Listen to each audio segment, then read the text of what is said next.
Halo sobat, saya Ferisco. Pada kesempatan kali ini saya akan membahas terkait dengan API security. Jadi secara definisinya API security itu adalah serangkaian langkah, metode ataupun teknologi yang kita gunakan untuk melindungi API atau Application Programming Interface dari serangan penyalahgunaan ataupun akses yang tidak sah. Nah, salah satu elemen penting dari API security itu adalah autentikasi, teman-teman. Jadi, banyak elemen-elemen untuk mendukung API security ini ya. Salah satunya itu adalah autentikasi. Nah, untuk API autentikasi ini juga memiliki metode yang beragam, teman-teman. Ada banyak metodenya, yaitu ada API key, ada basic auth, OAuth 2.0, JWT, dan juga mutual TLS atau MTLS. Masing-masing dari metode ini juga memiliki keamanan dan kompleksitas yang berbeda-beda ya. Contohnya itu API key, dia keamanannya rendah tapi kompleksitas dan implementasinya itu gampang. Jadi cocok untuk API internal ataupun aplikasi yang sederhana, teman-teman. Sedangkan untuk MTLS atau mutual TLS itu keamanannya sudah sangat tinggi, namun dia kompleks gitu ya, dan implementasinya juga sulit, sehingga ini cocok untuk sistem yang memang kritis gitu ya, yang memiliki kebutuhan untuk keamanan yang tinggi. Jadi seperti itu untuk definisinya API security. Dan pada video kali ini saya akan membahas khusus autentikasi, teman-teman, dan menggunakan API key. Untuk studi kasusnya sendiri, di sini saya sudah membuat sebuah API dengan bahasa Golang ya. Mari kita lihat bersama. Untuk pengujian API-nya di sini saya akan coba jelaskan menggunakan Postman dulu, teman-teman. Saya running dulu ulang servernya ya.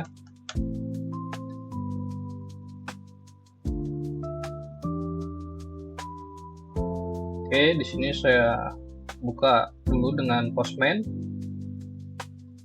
Jadi untuk headernya di sini kita akan membuat sebuah request dengan content type-nya itu application JSON ya.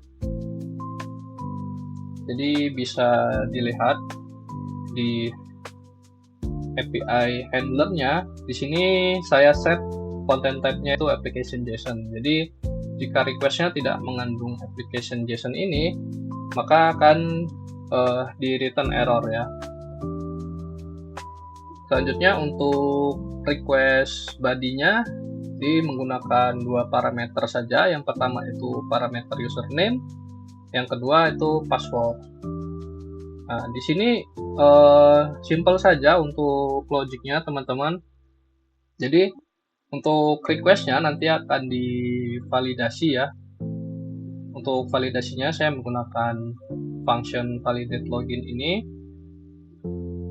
Yang pertama itu akan dicek username-nya, itu tidak boleh kosong. Jika kosong maka akan di return error. Selanjutnya akan dilakukan pengecekan juga menggunakan regex ya. Jadi yang diperbolehkan itu username-nya hanya boleh mengandung huruf dan angka. Dan terakhir password-nya itu harus lebih dari 8. Jika kurang dari 8 akan kita return error juga. Jadi untuk validasinya seperti itu saja. Mari kita coba terlebih dahulu. Saya send ya. Nah, jika berhasil maka akan memberikan respon statusnya sukses dengan message-nya itu login valid. Lalu misalnya tadi di sini saya beri karakter selain huruf dan angka, kita send lagi, dia akan memberikan status error. Dan kalau misalnya passwordnya itu kurang dari 8 karakter, saya send lagi, nah dia juga memberikan respon error, teman-teman. Jadi sangat simpel ya untuk API-nya. Namun yang jadi concern di sini adalah API ini tidak ada proses autentikasinya sama sekali. Sehingga ketika kita expose API-nya, dia bisa di-hit oleh host manapun di jaringan tersebut ya. baik itu di jaringan internal ataupun ketika kita expose ke internet juga ini bisa di-hit melalui jaringan internet. Jadi saya akan coba praktekkan. Saya akan menggunakan virtual machine saya ya untuk host kedua. Saya SSH saja teman-teman.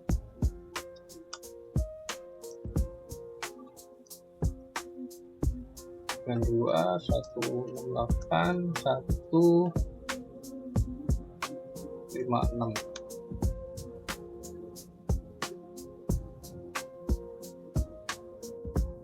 Cek dulu IP-nya. 196 ya.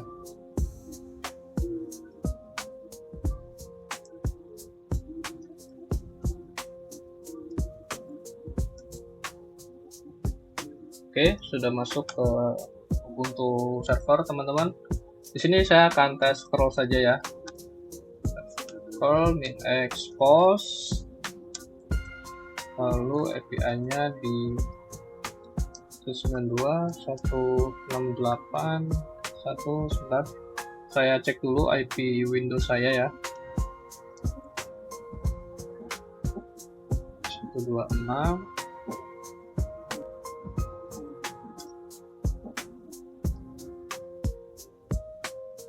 Lalu portnya 8000/API/login.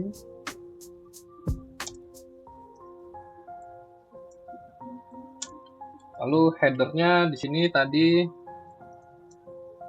content type application JSON ya.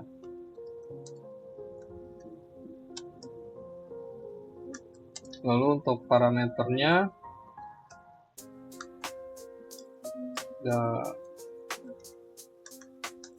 username misalnya very.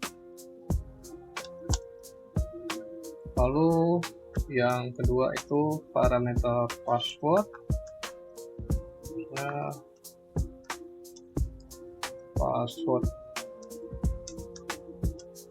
Oke, saya coba ya. Dan nih, jadi API-nya bisa di-hit oleh host manapun ya ketika kita mengekspos-nya ke jaringan. Nah, di sini akan saya coba modifikasi untuk code-nya agar terdapat validasi ataupun autentikasi terlebih dahulu sebelum request-nya itu diproses di backend teman-teman.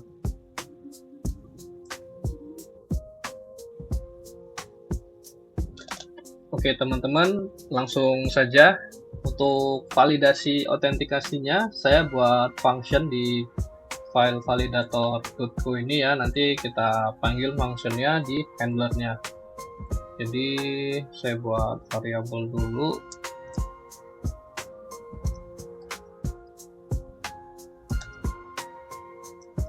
Di sini saya hardcode saja teman-teman, tapi alangkah lebih baiknya jika teman-teman bisa menggunakan database untuk API key-nya ini itu disimpannya di database ya, agar bisa lebih aman seperti itu. Saya akan simpan menggunakan map ya.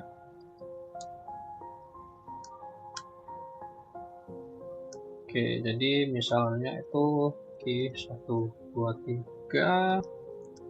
Lalu misalnya ininya admin. Kedua key 456. Ini bisa. Lalu functionnya ya, jangan lupa pakai huruf besar agar bisa dipanggil di file lain. Untuk argumennya untuk API key, tipenya string, lalu returnnya nanti akan di return role ini ya, string, dan juga nanti pakai boolean aja untuk true false nya. Lalu di role dan exist.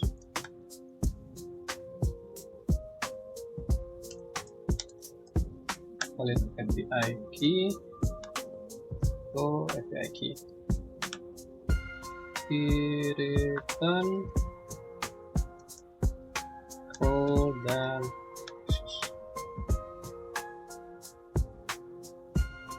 oke, nanti akan dicek ya aksesnya ini ketika di requestnya itu ada key yang di sini, maka aksesnya akan di return true, kalau tidak maka di returnnya false ya. Selanjutnya akan saya panggil di handlernya ya.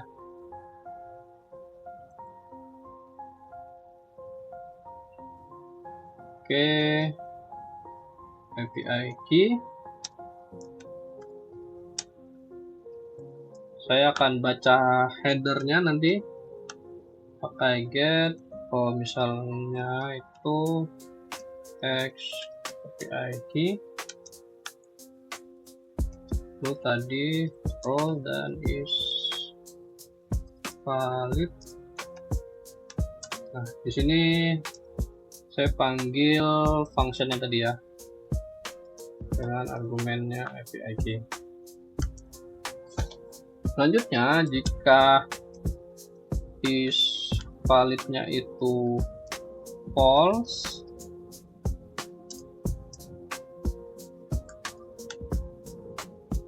maka kita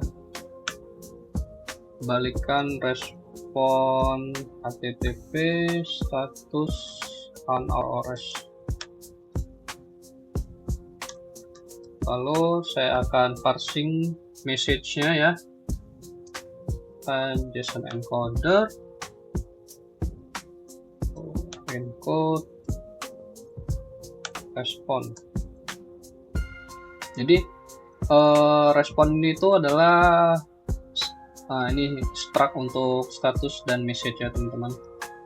Jadi pertama itu statusnya error, lalu dua message-nya apa, misalnya API key tidak valid.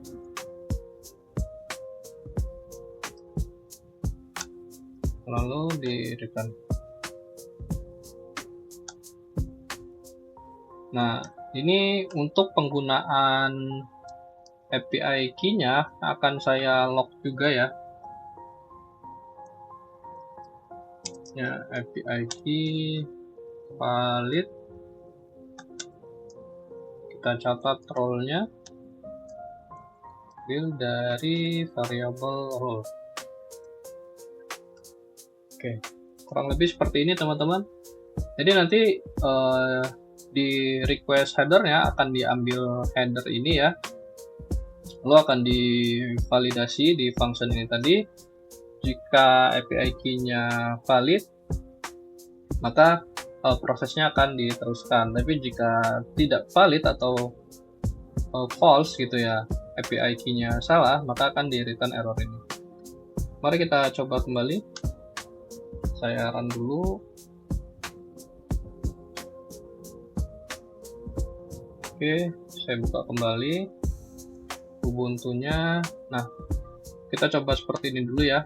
Oke, akan di return error ketika kita tidak menambahkan header API key di request-nya. So, saya tambahkan header API key. Ini -h tadi x API key. So, misalnya tadi key 123. Coba lagi, dan ya, statusnya sukses dan message-nya login valid ya. Dan kalau dicek di lognya juga sudah ke log teman-teman. Jadi kurang lebih seperti itu ya. Untuk kesimpulannya, API key ini ataupun metode-metode yang lain itu sangat diperlukan untuk autentikasi sebuah API. Jadi API kita tidak akan disalahgunakan ya. Kurang lebih seperti itu. Jika terdapat pertanyaan bisa dituliskan di kolom komentar teman-teman. Sampai jumpa di video selanjutnya dan terima kasih.